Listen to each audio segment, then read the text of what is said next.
కష్టం అనేది ఒక కళ.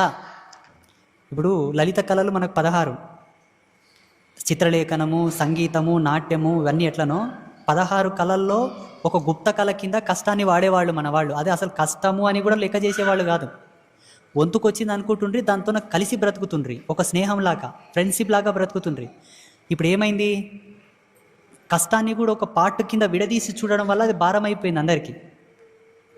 దాన్ని ఎక్కువ ఫోకస్ చేస్తున్నారు మనోళ్ళు. అది ఉన్నది గింతే, హా అనుకుంటే ముందరకు పోయేది, కానీ దాన్ని హా అన్నారు, పా అన్నారు, ఎదమీన వేసుకుంటారు, తిరుగుతారు.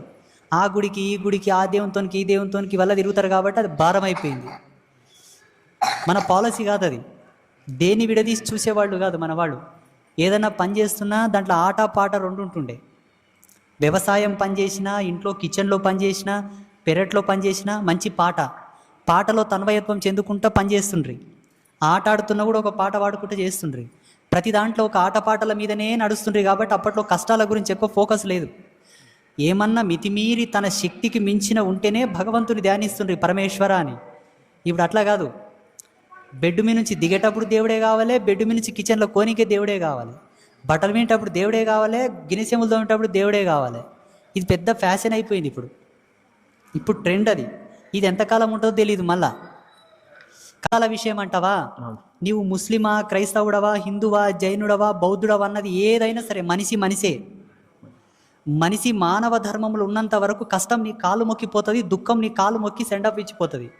మనిషి తన ధర్మాన్ని తప్పాడే అనుకోండి, పూజలు అక్కెరకు రావు, తపస్సులు పనిచేయవు, మంత్రాలు పనిచేయవు, భగవంతుడు కూడా బాయ్ చెప్తాడు కానీ నేను ఆదుకోడు.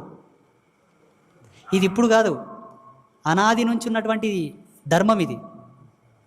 మళ్ళీ ఎందుకు పూజలు చేయాలి, ఎందుకు దేవుళ్ళకు మొక్కాలి, ఎందుకు దేవుళ్ళ దగ్గర పోవాలి, గురువులను సంప్రదించాలి, గురువుల ఆశీర్వాదం తీసుకోవాలి, యజ్ఞాలు యాగాలు చేయాలని ఎందుకోసం అంటారంటే, ఇవాళ ఎందుకోసం పెట్టారంటే, ఇప్పుడున్న కష్టం పోవడానికి నువ్వు ప్రాకులాడుతున్నావు. రేపన్నది ఒకటి మిగిలిపోయింది, రేపు ఇంకెంత పెద్ద కష్టం వస్తుందో, రేపన్న పొద్దులో ఇంకెన్ని దుఃఖాలు చూడాలో, ఎన్ని శోకములు చూడాలనో.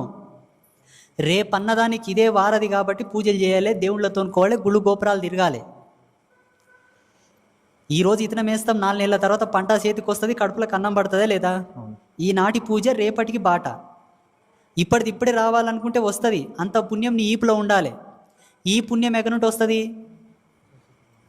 పెద్దలు చేసింది యాడ్ అవుతుంది, తాత ముత్తాతలు చేసింది కూడా ఈపులో పడుతుంది.